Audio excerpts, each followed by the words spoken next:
आका करीम ने जिस जमात को तैयार किया है उस जमात का किरदार आप जानते हो। अगर नहीं जानते हो तो सुनो और कान खोल के सुनो। जंग खत्म हो रही है, जैसे जंग खत्म हुई है इस्लाम ने फतह पाई है। सरकार कहते हैं जख्मियों को इकट्ठा किया जाए, शहीदों की तदफीन का इंतजाम किया जाए। जंग के बाद जब शहीदों की तदफीन चल रही थी, कुछ जख्मी सहाबा उठाए गए, ला करके एक लाइन से लेटा दिए गए। 7 सहाबा जख्मी हैं और शिद्दत का जख्म है, आखिरी सांसें हैं। प्यास का आलम यह है, हर एक प्यास प्यास कह रहा था। तलाश किया गया, किसी खेमे से एक पानी का प्याला मिला है। मुस्तफा जाने रहमत की बारगाह में प्याला पहुंचा। सरकार ये एक प्याला पानी है। अब जरा देखो तो सही आका की गुलामों के साथ कैसा रिश्ता है, कैसा मुस्तफा ने ताल्लुक बरकरार किया है। वो प्याला जब मुस्तफा की बारगाह में जाता है, आका करीम कहते हैं जाओ उन जख्मियों को जाके पिला दो जो जख्मी पड़े हैं, पानी मांग रहे हैं। अब जरा सुनना प्यारे दिल, थाम करके एक प्याला पानी है। 7 जख्मी लेटे हुए हैं लाइन से। जैसी वो प्याला पहले जख्मी के पास पहुंचा है, उसने देखा करवट वाले को, अपने गले की तरफ ध्यान दिया, कहा मेरा गला सलामत है, मेरे तो जिगर में जख्म है, मेरे बगल वाले का गले में जख्म है, लगता है मुझसे ज्यादा पानी का यह हकदार है, मेरी खैर है ये पानी मेरे भाई को दे दिया जाए। जब पानी दूसरे के पास पहुंचा है, उसने अपने करवट वाले को देखा, उसकी अलतश की सदा सुनी, उसने कहा मेरी तो खैर है, ये पानी मेरे भाई को दे दिया जाए। तारीख में लिखा हुआ है 7 जख्मियों तक पानी पहुंचा, लेकिन अपने भाई की फिक्र में एक जख्मी ने पानी नहीं पिया था। आखिर वाले पे जब प्याला गया, उसने 7 को देखा, सबने पानी नहीं पिया।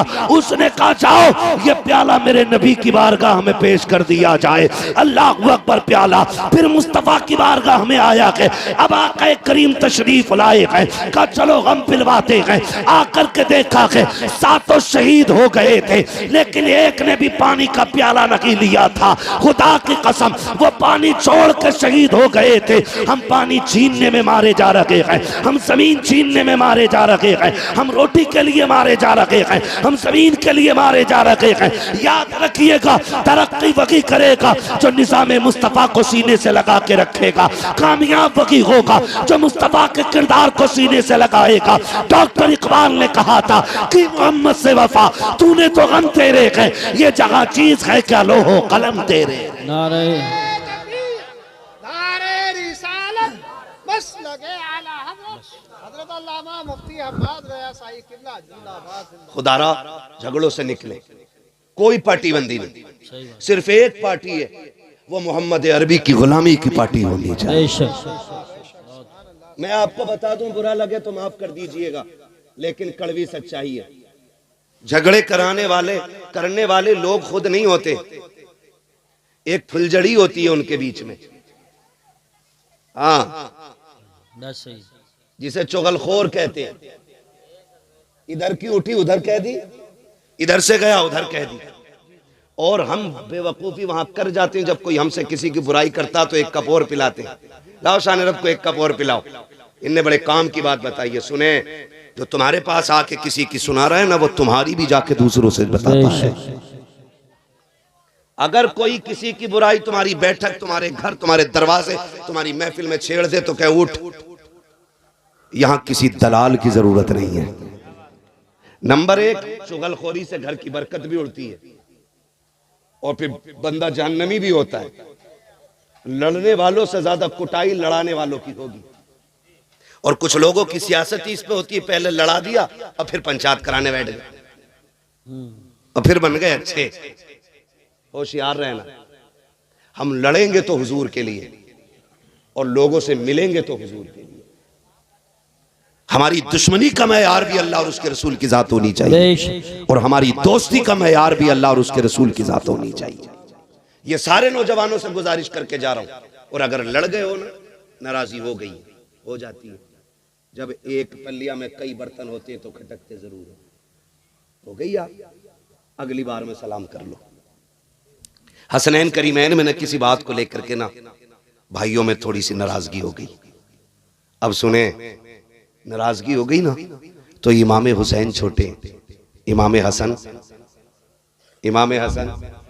बोले यार, इमाम हसन बड़ी उनकी उल्फत का ताज रखते हैं, हर मरज का इलाज रखते हैं। खौफ क्या हो हमें यजीदों का, हम हुसैनी मिजाज रखते हैं। सुभान अल्लाह माशाअल्लाह। नाराजी हो गई यूसुफ भाई, जब दोनों भाइयों में नाराजी हो गई तो इमाम हुसैन ने इमाम हसन को पैगाम भेजा कि सुनो आओ और आके पहले मुझे सलाम करो। ये खबर भेज रहा है छोटा भाई बड़े भाई, आइए और आके आप मुझे सलाम कीजिए। इमाम हसन ने इतना सुना आए और जाके इमाम हुसैन से मुलाकात की, पहला सलाम किया। नाराजगी थी, बड़े भाई है। फिर इमाम हसन कहते हैं जरा एक बात बताओ ना हुसैन, तुमने, मैं बड़ा था, फिर मुझसे क्यों कहा कि मैं पहले सलाम करूं? तो आपने मुस्कुरा के कहा भैया नाना ने फरमाया गए दो नाराज मुसलमान हो उनमें जो पहले सलाम करता गए अल्लाह उसे जन्नती बना दिया करता है। सुभान। कहते मैं चाहता था मुझसे पहले मेरा भाई जन्नत का हकदार बने। ये रिश्ते होते, ये रिश्ते होते। और आप अगर पंचायत कर ले समझौते की, तो ये जो आग लगाने वाले होते, अरे यार हम तुम्हारी खातिर थाने तक चले गए, अब तुम बहुत खराब करा रहे हो, अब कलवा से आर पार की रहेगी, बुलाओ भूरा को। और किसी का नाम हो तो मैं नाम फर्जी ले रहा हूँ, जी जी, मिसाल देने के लिए, मिसाल देने के लिए। तो ये ठलुए लोग यही करते थाने तक चले गए बस, कि मैं तुम्हारे साथ नहीं गया, तुम किया, आगे बढ़ा जाए काम। आगे नहीं ऐसा बढ़ा दे कि खत्म ही नहीं होता है।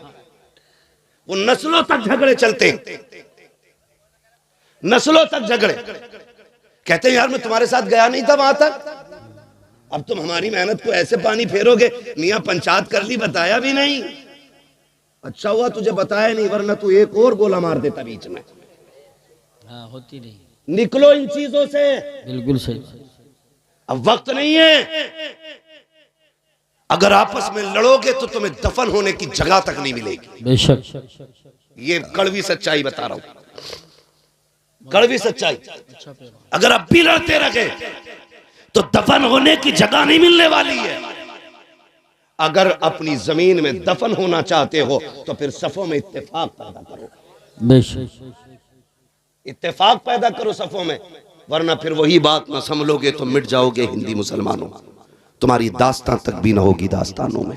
पैसा है हमारे पास, दौलत है, शोहरत है, सब कुछ है, अगर क्या नहीं है तो फिर सुने मुस्तफा का दिया हुआ दीन नहीं है। खाली टोपी पहनने को दीन कहते हैं हम लोग, हफ्ते में 3 दिन गोश्त खाने को इस्लाम कहते हैं हम लोग, नहीं।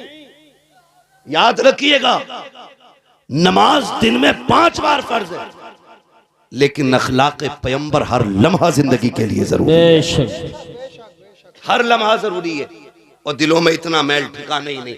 अलविदा जुमा आया ना तो बेटे को भेज के कह रहा है देख क्या तेरा चचा कौन सी मस्जिद में गया है, देख के तो सही। जब पता चला कि छोटी मस्जिद में गया, अब्बा ने मुंह किया पश्चिम की तरफ से दक्खन को चल दिया। कहा मैं उसमें जाके पढ़ूंगा। कहा क्यों? कहा जिसमें वो जाएगा मैं उसमें पैर नहीं रखूंगा। जा किस रविश पे रहे, किस तरफ जा रहे हैं हम लोग, खुदा के वास्ते मान जाइए, बाज आ जाइए, निकले अब इख्तलाफात से, अब मोहब्बतों की हवा चलाएं, एक दूसरे को प्यार भरा सलाम करें। अगर नाराज हो गया है कोई भाई तो उसे मनाने की कोशिश करें। आप कहें मेरी तो बेइज्जती हो जाएगी, मुझे बता तो सही, अगर यहाँ किसी ने किसी को थप्पड़ मार दिया, कितने लोग देख रहे हैं? ज्यादा से ज्यादा 100 लोग, 200 लोग, 500 लोग, 1000 लोग देखने वाले हैं। लेकिन कयामत के अंदर कितनी बड़ी भीड़ होगी। आदम से लेकर के पैगंबर इस्लाम तक, आखिरी उम्मती तक, हर शख्स मैदान कयामत में खड़ा होगा, सबकी निगाहों का सामना होगा। और मेरे अजीज वहां की शर्मिंदगी मुश्किल पड़ जाएगी। आज लगता है तुम्हें कि अगर हम किसी को सलाम करेंगे हम छोटे हो जाएंगे, हमारा कद घट जाएगा। जाओ गारंटी के साथ कहता हूँ, जाओ जाकर के सलाम करो। अगर बड़े हो तो छोटों को सलाम कर लो, छोटे हो तो बड़े को सलाम कर लो। रह गई इज्जत की बात, मौला अली फरमाते हैं जो खुदा के लिए किसी के आगे झुकेगा, अगर उसकी इज्जत कम हो जाए कयामत में अली का गिरबान पकड़ के दिखा। सुभान अल्लाह माशाअल्लाह, अल्लाह या रसूल अल्लाह, जिंदाबाद, अल्लाह। बहुत खूब, सुभान। कामयाब बने भाई, और कामयाबी का मयार ये है अच्छा पैगाम, एक दूसरे से प्यार करें। इलेक्शन सब में होते, हर जगह होते। इलेक्शन मींस राय, वोट, ठीक है ना। और ये राय देने में झगड़ा किस बात का? जो जीत जाए वो हारने वाले को कुत्ता ना बनाए, और जो हार जाए वो जीतने वाले के रास्ते बंद न करे। अल्लाह ने अगर आपको इख्तिदार की कुर्सी दी है ना तो सताने के लिए नहीं, जिम्मेदारी जितनी बड़ी होगी हिसाब उतना मुश्किल होना है, ये याद रखिएगा।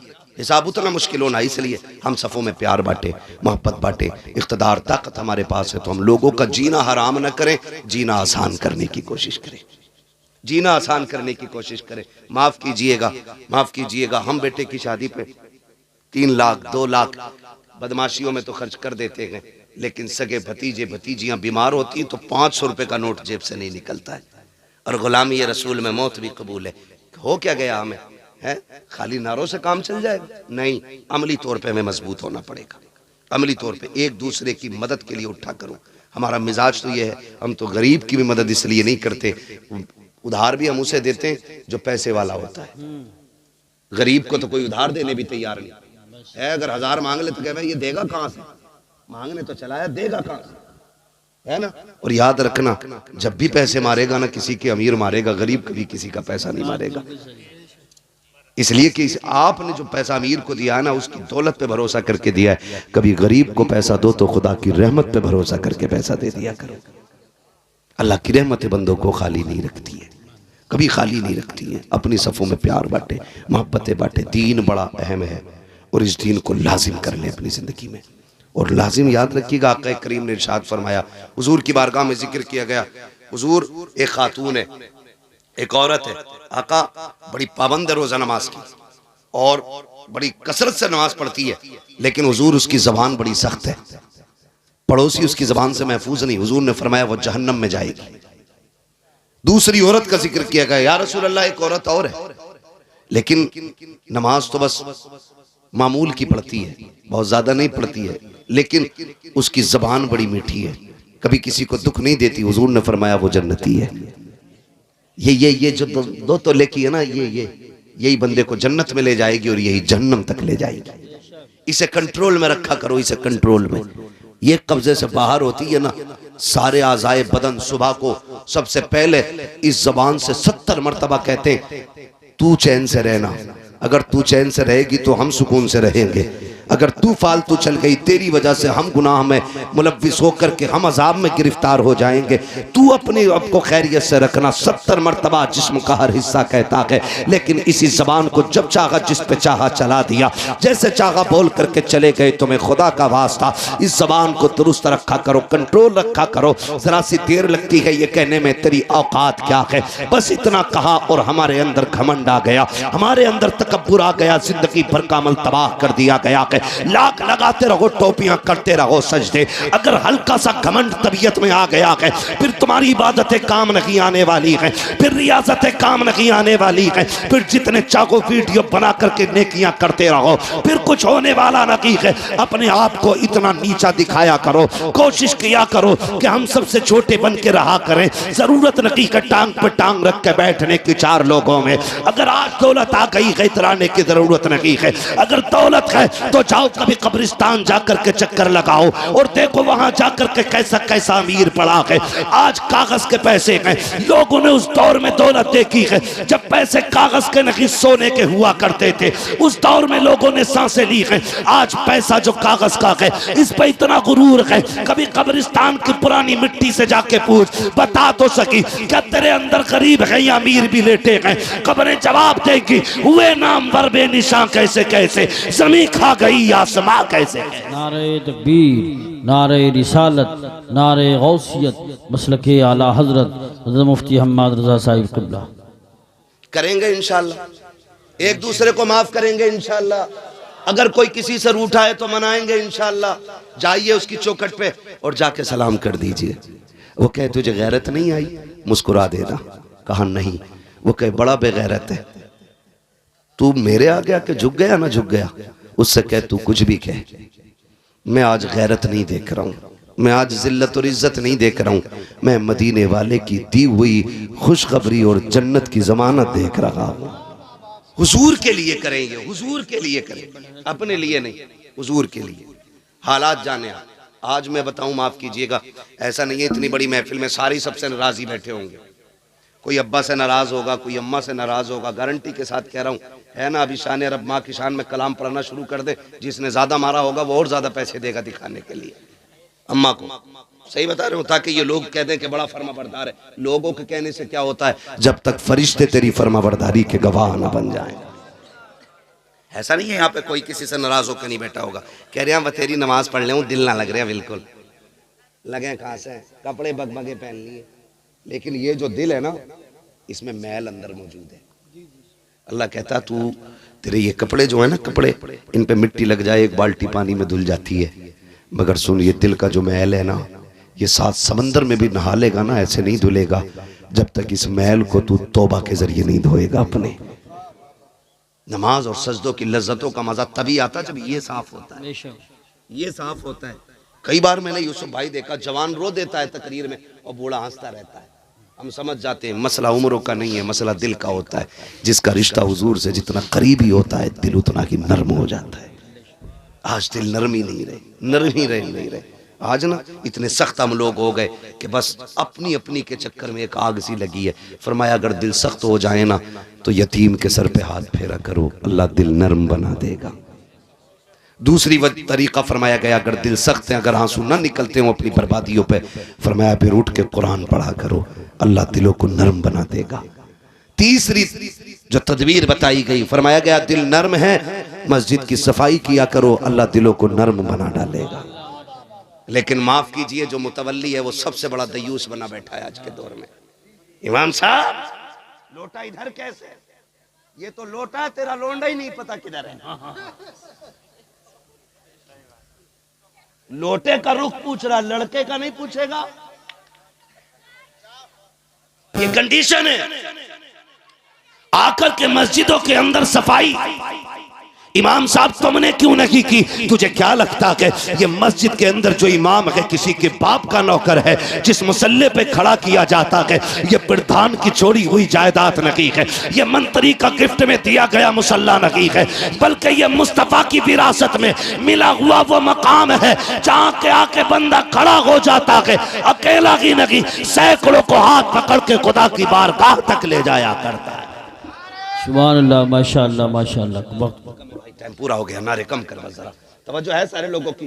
तो ये मस्जिदों की हमारी कंडीशन है। धूल निकल रही है, झाड़ू नहीं लगी, तुम लगा सकते हो ना, तुम लगा लो। और सुने, फरमाया गया कि जिनके काम ना होते हों, दुआएं कबूल ना होती हों, फरमाया मस्जिद के अंदर जो दरवाजे के बाहर जूतियां पड़ी होती हैं ना, नमाजियों की जूतियां सीधी करते रहा करो, अल्लाह तुम्हारे बिगड़े काम बना डालेगा। बिगड़े काम, उसे मजदूरी समझ, उसे नौकरी समझते, उसे ऐप समझते।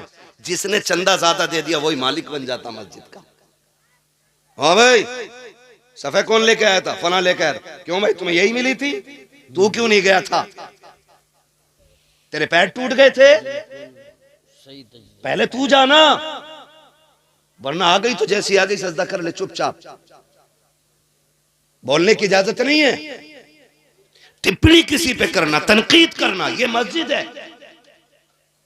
और सही बताऊं यूसुफ भाई, आप में भी संजीदा लोग, पढ़े लिखे लोग मेरी बात से एग्री होंगे। मुझे एक बात बताओ, मैथ के बारे में वही जानेगा ना जिसने मैथ सीखा होगा। जिसने नहीं सीखा होगा उसे जोड़ घटा गुणा भाग का क्या पता है ना। तो एक बात बताओ, जब मैथ जैसी नॉलेज बिना पढ़े नहीं आती तो हुजूर का दीन गधों को कैसे आ सकता है? जिसे कतई नहीं आती बिस्मिल्लाह, वो कह रहा है जम ना रे इमाम साहब।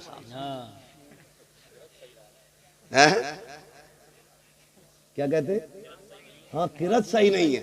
और पूछो किरत किसे कहते हैं, तो कौन ही मार के कहता है तू बता भाई गुड्डू, कलमा सही नहीं है, फिर फंस जाते। निकलो इन चीजों से यार, क्यों, क्या फायदा इनमें। मैं नौजवानों तुम्हें बता रहा हूं, अगर कोई खूसट बिगड़ायल बुड्ढा है उससे मेरा कोई मसला नहीं। मैं नौजवानों से बता के जाना चाहता हूं, कभी उलमा के खिलाफ जुबान ना खोलना। सही बात। अगर अल्लाह नाराज हो गया तो 7 पुश्तों तक कोई आलिम पैदा नहीं होगा। और ये सबसे बड़ा अजाब होता है कि नस्लों में इल्म दीन का जानने वाला ना हो। ये इससे बड़ा अजाब मेरी नजर में कोई नहीं। ये सबसे बड़ा अजाब है कि इल्म की बरकत उठा ली जाए। इसलिए कभी ना बोलना। अगर आपकी समझ में कोई बात नहीं आ रही है, इनके अंदर कमी है, तो ये बात इस आलिम से पूछिए आप कि फला शख्स के अंदर ये कमी लगती है, आप बताइए क्या हुक्म शरीयत का। अगर वो ये कह दे कि ऐसे शख्स के पीछे नमाज नहीं है तो फिर हाथ पकड़ के इनसे मिला, ये खुद समझा देंगे मुसल्ला छोड़ दो। मुसल्ले का हकदार वो होगा जो हुजूर का सच्चा वारिस होगा। हमें कोई फैसला खुद से नहीं करना। अगर पूछ लो दुआए कुनूत तक हमें, ये कौन सी होवे, ये कौन सी होवे। अभी इंटरव्यू ले रहे थे मारूफ भाई हमारे बरेली शरीफ के, तो वो इसी तरह के कुछ वीडियोस बनाते, तो वो इंटरव्यू ले रहे थे मज़ार पे जाके, एक से पूछ रहे दुआए कुनूत याद है, तो कह रहे ये क्या होती है, ये कंडीशन है लोगों की। एक से किसी ने पूछा, मज़ार पे बैठा था, उसने कहा किसकी उम्मत हो, तो बड़े मियाँ कह रहे कि अभी कल ही आया हूं, पता नहीं है साहब। ये कंडीशन है। ये उम्मत का मतलब जिस कौम को मालूम ना हो वो दावा करती है कि हम इस्लाम का परचम कोने कोने में लहराएंगे। मस्जिदों में लड़ने वाले, मस्जिदों में शोर मचाने वाले, मस्जिदों को अपने बाप की चौपाल समझ के चीखने वाले। मस्जिद खुदा का घर है। कई जगह तो गोलियां, यहाँ पीछे बेल्ट चल गई थी इसी इलाके में, कहीं वो वीडियो वायरल हुआ था अमरोहा जिले में ना, अमरोहा जिले में बेल्ट चली मस्जिद के अंदर। शर्म कर मेरी कौम, शर्म करो। मस्जिदें भी लड़ने की जगह रह गई थी।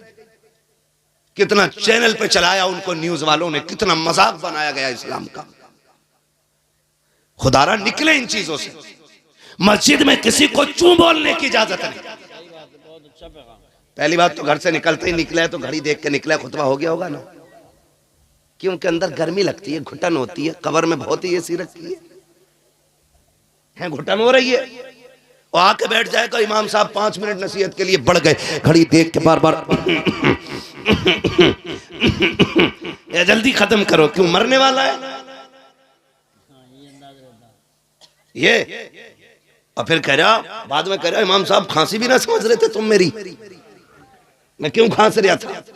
ये कंडीशन है हमारी, कहीं याद रखो। मस्जिद अल्लाह का घर है, यहाँ इबादत के लिए आया जाता है, शरारत के लिए नहीं आया जाता है। और तुम्हें खुदा का वास्ता, अगर कोई तुम्हें 2 वक्त की नमाज पढ़ा रहा है उसका एहतराम किया करो, उसकी कदर किया करो, उसकी इज्जत किया करो। अगर यही कंडीशन हमारी रखी, हर 3 महीने 2 महीने 6 महीने में हम इमाम बदलते रखे, तो वो दिन दूर नहीं है कि कोई हमें 1 वक्त की नमाज पढ़ाने वाला नसीब नहीं होगा। गलत नहीं कह रहा हूँ, बड़े तजर्बे के बाद ये बात कह रहा हूँ। मैंने हिंदुस्तान देखा कि कितने इमामों ने मस्जिदें छोड़ के बिजनेस शुरू कर दिया है, कितने इमामों ने इमामतें छोड़ करके दुकानों के काम शुरू कर दिए हैं। मस्जिदें इसलिए छोड़ बैठे कि लोगों को बात करने का शूर तक नहीं था। उन्होंने कहा मौलाना हम चटनी खा लेंगे लेकिन इज्जत के सौदे नहीं करेंगे। अगर ये रवैये तुम्हारे रखे तो जनाजे पड़े रहेंगे, कोई पढ़ाने वाला नहीं मिलेगा, बच्चे पैदा होंगे लेकिन कान में अजान देने वाला नहीं मिलेगा, हमारी कब्रों पे कोई अजान वाला नहीं मिलेगा, हमारे जनाजे पढ़ाने वाला कोई नहीं मिलेगा।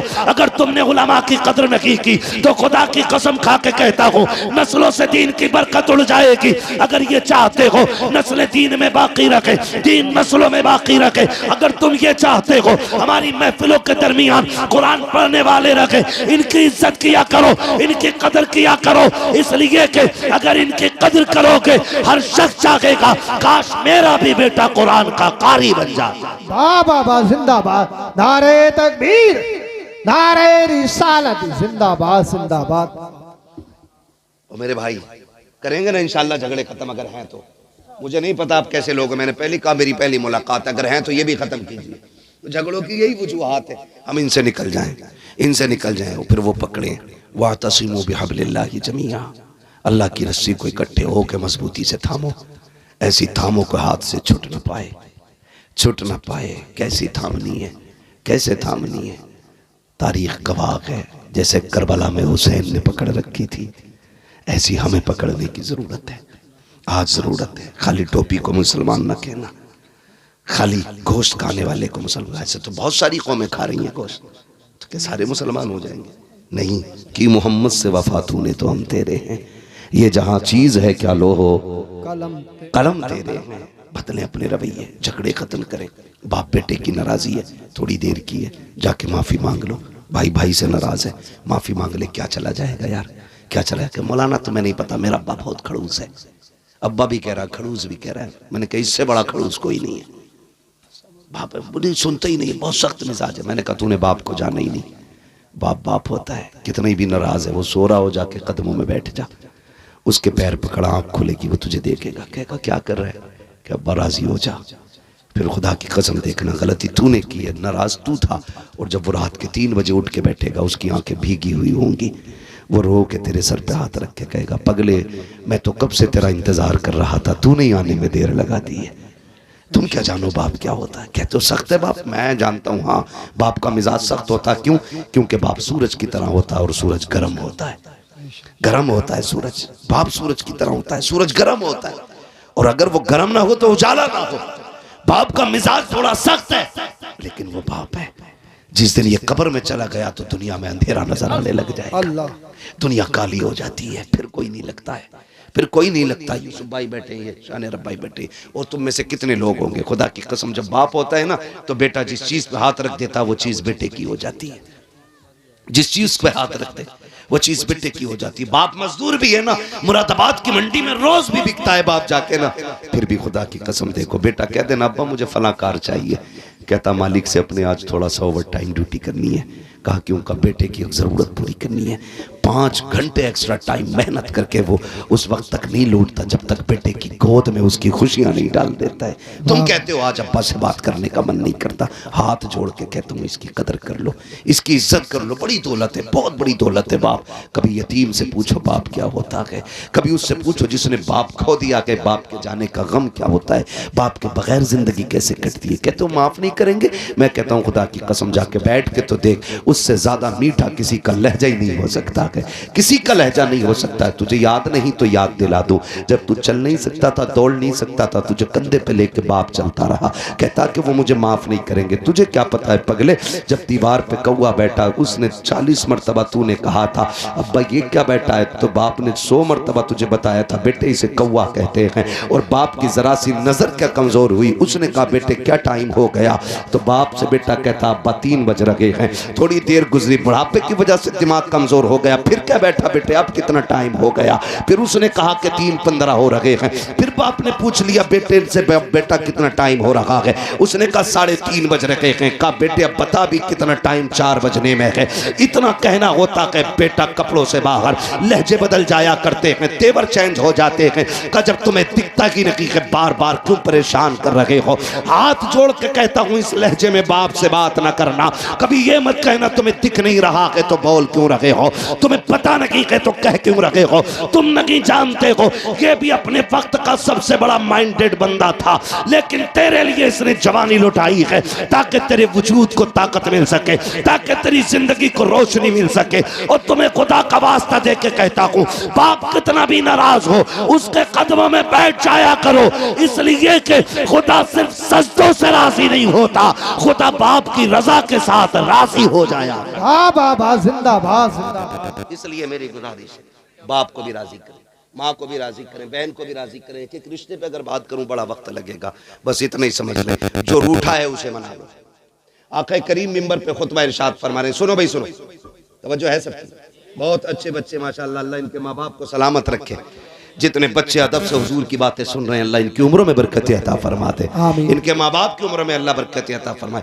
कई बार हम लोग भी गलती करते हैं, आगे निकल के बाद में ये बताओ महफिल में सबसे पहले बड़े आते हैं कि बच्चे? बोले कौन आता है? बोल दो, सारे लोग हैरत आ रही है पीछे आके बैठे तो। बच्चे आते हैं ना, महफिल का आगाज बच्चों से होता है, बच्चे ना आए तो महफिल शुरू ना हो, और जब महफिल जम जाती है तो अब आए निकल के, चलो चल कलवा कहा क्या हटा पीछे, भूरा कहा हट पीछे को, गुड्डू का प्रधान उड़ा के फेंकते हो। सुने, बच्चों को महफिल से नहीं भगाना है, इनको ला के आगे बैठाया करो ताकि जब हम तुम बूढ़े हो जाएं तो फिर दीन की जिम्मेदारी इनके कंधे पे आएगी। सुभान अल्लाह, क्या जुमला। इसलिए बच्चों को आगे रखना चाहिए। जानते हो मस्जिदें कब से खाली हुई? जब से 65 नमाजियों ने बच्चों को मस्जिद से मार के भगाना शुरू किया, हमारी मस्जिदें खाली हो गई। जब खुद आते थे तो बुड्ढे भगा देते थे। बेटा अब वक्त नहीं है, ये बात पहले बता देते ना, नहीं आधा घंटा ऐसे ही लगता बेटे, रोज बोलना रहता मेरे लाल। खुदा सलामत रख के 1 घंटे के ऊपर सुई जा रही है, ठीक है ना। मैं कभी और इंशाल्लाह उसको बयान कर लूँगा, ठीक है। आप शायद साल में 2 जलसे होंगे, इसलिए आप कम थके होंगे, मुझे रोज़ बोलना रहता भाई, लिमिट 1 घंटे की है। बस मेरी बात सुन ले थोड़ी सी जो रह गई है।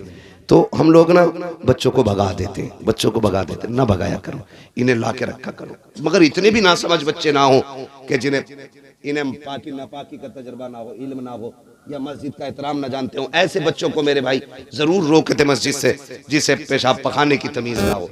लेकिन समझदार बच्चे हो जाएं तो हुजूर ने फरमाया कान पकड़ के मस्जिद में लाया करो, नमाज के आदि बनाओ बच्चों को, बचपन में लाया करो, तो थप्पड़ मार के निकाल देते। यही कंडीशन यहाँ की है, आगे सबसे बाद में चल बच्चा पीछे, क्यों तेरे पास अलग से स्लिप है मदीने की।